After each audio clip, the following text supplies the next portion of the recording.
it. This room is fun. This show feels like a Bernie Sanders rally. It does, man. Everyone's hanging in there, even though all hope is lost. It's great. It's beautiful. Your eyes adjust to the animal that just crawled on stage.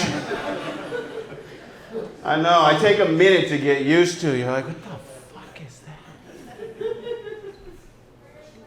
Did Bigfoot make a baby with Lenny Kravitz? And then did they beat that baby with a Quran? Yes. It's the story of my conception. And before somebody tries to cancel me for improper use of a Quran in a joke, I'm Middle Eastern, so fuck off. It's good to be here, man. It's good to be back in New York City. I love New York, man. This town is proof that liberals can be racist, too. It's great, man. All right, how do you guys feel about trans people? Okay. A couple tables that understand the utility of compassion, and then just like a sea of worried faces. I love it. It's like, this is gonna be tense. A little bit. No, I'm pro-trans rights. I am, because I'm pro-human rights. But I was watching this comic go off on trans people, and he wasn't doing it in a hateful way. He was doing it in an incredibly stupid way. He was like, it cost $100,000 to turn a penis into a vagina. That's so much money. Yeah, that was his punchline. I was like, honestly, dude, I am 37 years old and I have spent way more than that on pussy the last 20 years. You understand? If I bought myself a pussy when I was 18, I'd have saved like $800,000. Like, if pussy wasn't so expensive, I would own a yacht right now. My point is, why rent when you can own? But that got me thinking about the whole trans thing, you know, because I never really thought about it before. And I was like, the doctors have to practice that, you know? It's not something you improvise. It's not like barber college that if you fuck it up, it grows back. You get one shot to get that right. I was like, how do you practice a thing like that? And then it hit me. Medical cadavers. They're giving dead people sex changes. Some of y'all ain't laughing. That's not funny to you? Dude, I didn't even Google that. I just put it together. Could you imagine you die and you get to heaven and you look down and you're like, hey! What the shit, man? Where's my doodle?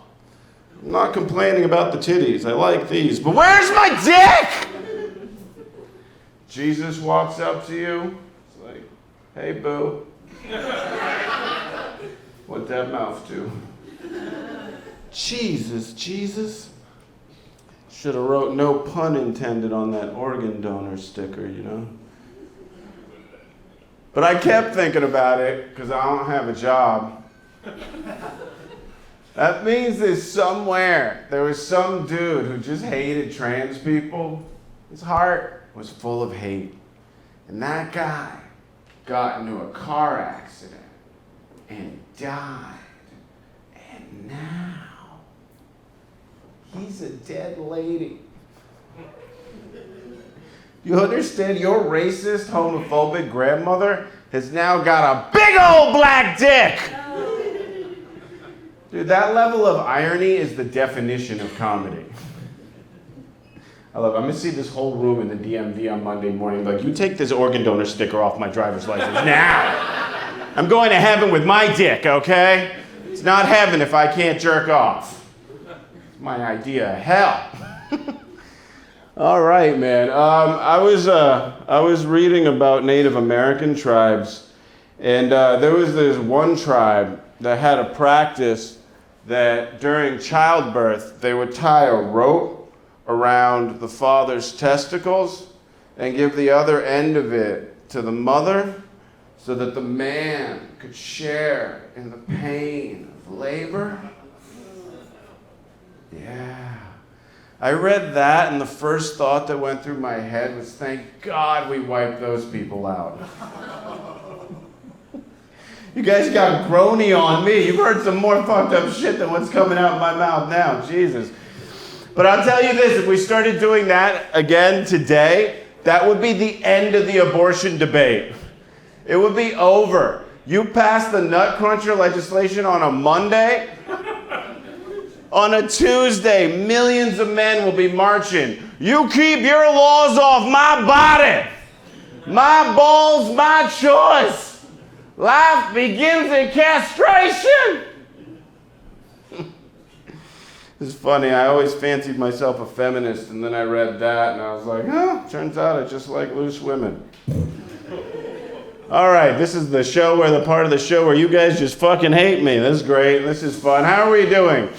Oh my God, I love it. You know, getting mad at a comedian for hurting your feelings is like getting mad at a proctologist for sticking his finger in your butt. It's what we're trained to do.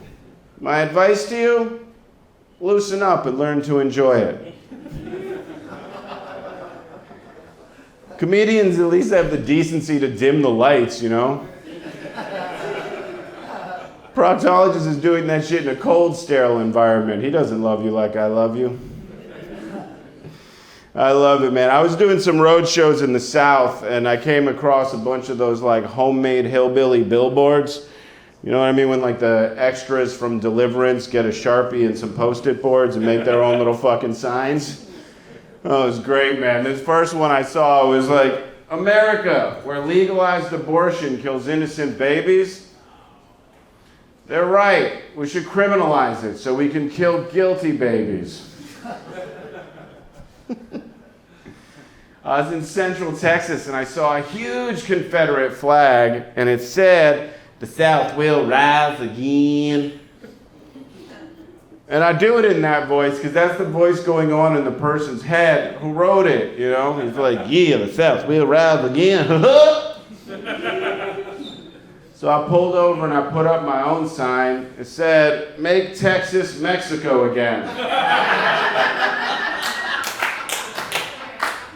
There we go. I won you back with the Texas hating material. Dug my way out of comedy death with a Texas joke. That was good. Yeah, man. Dude, of all the states, like when you drive in this country, every state has a greeting. You know, like you roll up to the Texas, to the state line. Like New Mexico, it's like the land of enchantment. Or Virginia. Virginia is for losers. It says lovers, but my dyslexic ass read it as losers. And now forevermore, Virginia is for losers. But Texas is the only state that greets you with a threat. It does. You roll up to the Texas state line, it's like, don't mess with Texas! What kind of greeting is that? Sociopath? That's like if I invited you into my house for some iced tea and I'm like, come on in, but don't fucking touch anything! Dude, you guys need to calm the fuck down, man. Oh my Lord. I was rolling up, I was driving, chewing on some gum, and this was all on the same tour, and I felt a crick in my jaw, and I reached into my mouth, and I pulled out my 2 back teeth, and I looked up, and it just said, "Welcome to Mississippi." So you must be state ordinance, you cannot have all your teeth in Mississippi. But I love doing comedy in New York the best, man. The best thing about doing stand-up in New York is now when a joke doesn't work, I can't blame it on the crowd being too PC or being too podunk. Now every time a joke fails, it's 100% my father's fault. You guys have been beautiful. Thank you.